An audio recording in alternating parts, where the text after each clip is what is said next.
Assalamualaikum warahmatullahi wabarakatuh. Alhamdulillahilladzi hadana li hadza wa ma kunna linahtadiya laula an hadana Allah. Allahumma salli ala sayyidina Muhammadin nurika sari wa madadikal jari wa jama'ni bi fi kulli atwari wa ala alihi wa sahbihi wa sallim ya nur. Allahumma salli على سيدنا محمد النبي الرحمة وشفيع الأمة مبلغ النبوة والرسالة وجعلنا وأصحاب الركية وهذه الأمة مرزوقين بالصحة والسلامة والسعادة والرابطة في الدين والدنيا والآخرة وعلى آله وصحبه وسلم رب اشرح لي صدري ويسر لي أمري واحلل عقدة من لساني يفقهوا قولي ربنا أفرج علينا صبرا وتوفنا مسلمين أما بعد. Ada satu kisah nyata sebutkan dalam salah satu kitab. Ada seorang pemuda mabok, berzina, judi dan lain sebagainya di masa Nabiullah Musa alaihissalam. Wa ala nabiyina Abdul Salah wa taslim. Semua maksiat dilakukan oleh pemuda tersebut hingga akhirnya pemuda itu meninggal dunia. Orang sekitar, warga sekitar nggak mau ngurusin jenazahnya. Ini ahli maksiat, ngapain kita ngurusin jenazahnya, biarkan saja. Tidak berapa lama Nabi Musa mendapatkan wahyu langsung dari Allah Subhanahu wa taala, karena Nabi Musa itu kalimullah, nabi yang diistimewakan, bisa bicara langsung dengan Allah tanpa wasilah malaikat Jibril. Kenapa? Karena lisan beliau itu cadel. Apa ya? Bukan cadel, bolong lidahnya itu karena waktu bayi itu beliau itu para penyihirnya Fir'aun itu curiga ini nabi. Cara ngetesnya gimana? Ayo kita sediakan satu piring kurma dan satu piring bara api. Kalau dia memilih kurma, berarti dia seorang nabi. Ketika Nabi Allah Musa mau mengambil kurma, oleh malaikat Jibril tangannya ditepis sehingga mengambil bara api secara terpaksa dan dimakan, lidahnya bolong sehingga ngomongnya cadel. Nggak, kalau ngomongnya nggak, seperti itu contohnya. Makanya Nabi Allah Musa itu menyuruh saudaranya Nabi Allah Harun untuk menjadi juru bicaranya. Sampai Nabi Musa itu sumpek karena dibully gara-gara ngomongnya seperti itu.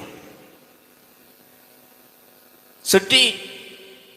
Sampai Nabi Musa itu langsung bicara sama Allah, dikasih keistimewaan bisa bicara langsung sama Allah. Ya Allah, kufa'anni lisanan nas. Ya Allah, tahan lidahnya manusia itu. Bungkem aja itu yang bully-bully aku ya Allah. Maka apa jawabnya Allah? Ya Musa, amma ana lam aktub dzalika indi. Hei Musa, itu enggak aku tulis. Jangankan kamu wahai Musa, aku aja dibully sama manusia, dibilang punya anak, punya bapak.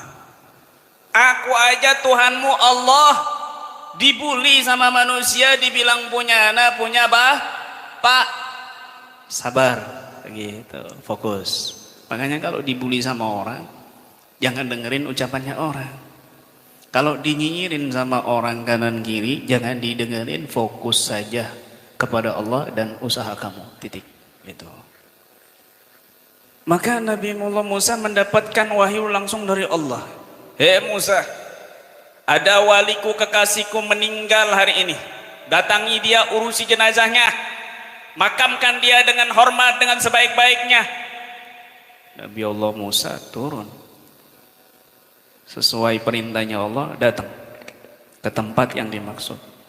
Ternyata nggak ada satupun warga yang ngurusin jenazahnya. Loh, katanya wali Allah, tapi kok warga cuek, warga acuh, warga benci. Kenapa ini?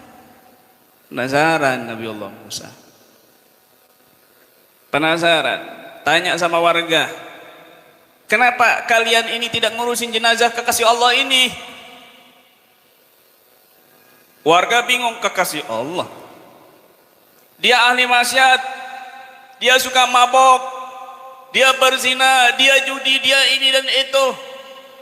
Kami warga semuanya sudah tahu, makanya kami warga nggak mau ngurusin jenazahnya. Nabi Musa tambah bingung. Akhirnya Nabi Musa laporan ke Allah langsung, ya Rabb, kaifa dzalik? Kenapa bisa demikian ya Allah? Maka Allah Subhanahu wa taala mewahyukan kepada Nabi Musa langsung, ya Musa, innahu yawman minal ayyam qara'a fit Taurah wa wajada isma Muhammadin fiha wa qabbalahu wa dammahu fabisababi dzalik ghafartu lahu dzunubah. Hei Musa, suatu hari pemuda ini membaca Tauratmu. Di dalam Taurat itu dia menemukan membaca nama Nabi Muhammad sallallahu alaihi wasallam. Maka dengan rasa rindu dan rasa cintanya dengan nama Nabi Muhammad dalam kitab Taurat itu disebutkan sifatnya, karakternya, akhlaknya. Pemuda itu menciumnya dan memeluk nama Nabi Muhammad dalam Taurat tersebut. Maka dengan sebab itu aku ampuni semua dosa-dosanya. Subhanallah. Itu umat di zaman Nabi Musa alaihi salam. Maka bagaimana dengan umat Nabi Muhammad sallallahu alaihi wasallam yang betul-betul merindukan Nabi Muhammad, memeluk kerinduan Nabi Muhammad, ingin berjumpa dengan Nabi Muhammad, meneteskan air matanya meskipun tidak hidup di masa Nabi Muhammad, tetapi kecintaan dan kerinduannya besar sekali ingin berjumpa dengan Nabi Muhammad meskipun hanya dalam mimpi. Maka insya Allah orang yang seperti itu Allah angkat derajatnya dan Allah kumpulkan bersama Nabi Muhammad. Amin ya Rabbal. Mudah-mudahan kehidupan kita Allah sejukkan dunia dan akhirat. Mudah-mudahan yang sakit Allah sembuhkan sakitnya. Mudah-mudahan yang mendapatkan musibah Allah angkat musibahnya. Mudah-mudahan Allah Subhanahu wa taala memberikan kita taufik agar senantiasa taat kepada Allah dan Rasulnya. Dan mudah-mudahan Allah lapangkan urusan kita, Allah mudahkan urusan kita, Allah luaskan rezeki kita zahir dan batin. Dan mudah-mudahan yang belum dapat jodoh Allah segerakan jodohnya, dapat jodoh yang soleh dan solehah.